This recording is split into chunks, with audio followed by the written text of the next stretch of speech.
دوستو ایک نئی کہانی کے ساتھ جس کا موضوع ہے پتھر بھاری نہیں ہوتا، حقیقی بھاری آپ کا مائنڈ سیٹ ہوتا ہے۔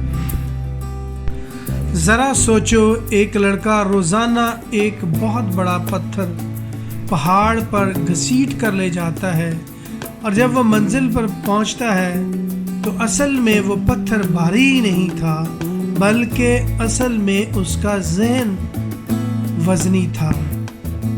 اس کہانی میں لڑکے کا نام ہے احسان۔ اس کا باپ پتھر کاٹنے والا مزدور تھا۔ وہ ہر روز بھاری پتھر گھر لے کر آتا۔ احسان اپنے باپ کی طاقت کو دیکھتا اور حیران رہتا، لیکن وہ خود اپنے باپ سے مختلف تھا۔ احسان پڑھائی میں ناکام ہوا تھا، کھیلوں میں کمزور تھا، لیکن بڑے خواب دیکھنے پر لوگ اس پر ہنستے تھے اور وہ خود کو ناکام سمجھتا تھا۔ وہ شک کے نہ دکھنے والے پتھروں کو خود ہی گھسیٹتا جا رہا تھا۔ ایک دن اس کے برے نتیجے کے بعد اس کے باپ نے اسے ڈانٹنے کی بجائے بس اسے ایک بڑا پتھر دیا اور کہا، اسے پہاڑ کی چوٹی تک لے جاؤ۔ وہ قدم با قدم پہاڑ پر چڑھتا جا رہا تھا۔ احسان جب پتھر گھسیٹ رہا تھا تو لوگ اس پر ہنس رہے تھے، بچے اسے مذاق کر رہے تھے، ہاتھ اس کے لہو لہان تھے۔ وہ رکنا چاہتا تھا، مگر اپنے باپ کی خاموشی کی وجہ سے وہ آگے بڑھتا گیا۔ آخرکار غروب آفتاب پر وہ چوٹی پر پہنچ گیا، لیکن جیسے ہی اس نے پتھر نیچے رکھا اسے کچھ محسوس نہ ہوا، نہ اس کے بازو میں درد ہوئی، نہ ہی اس کی کمر تھکی، اور اس کو پتھر بھی بڑا ہلکا لگا، اور وہ اس نے دیکھا کہ پتھر کھوکھلا ہے۔ احسان نے زور سے چیخ کر کہا، بابا، آپ نے مجھے یہ کیوں کہا کہ یہ پتھر بھاری ہے، جبکہ یہ تو پتھر جعلی تھا؟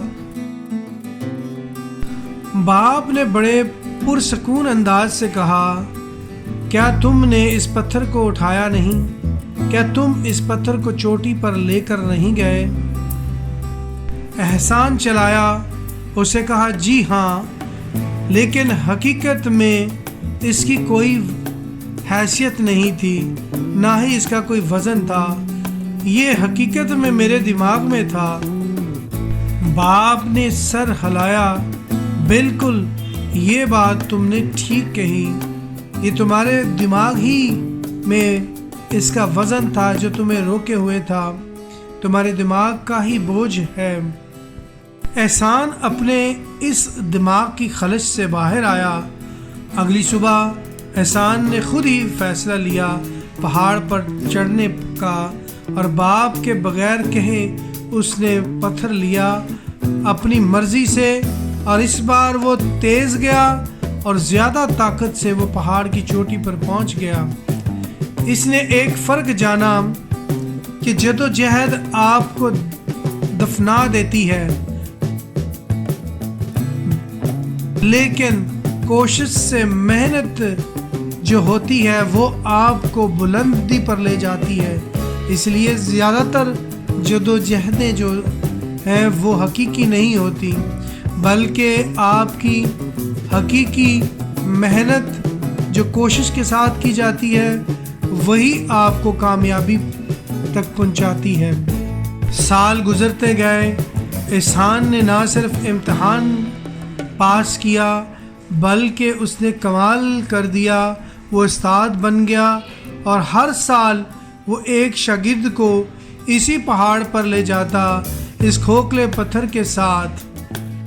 حقیقت میں دماغ ایک سنگ تراش ہے، یہ ناکامی سے طاقت تراش سکتا ہے، یہ تمہیں شک میں قید کر سکتا ہے۔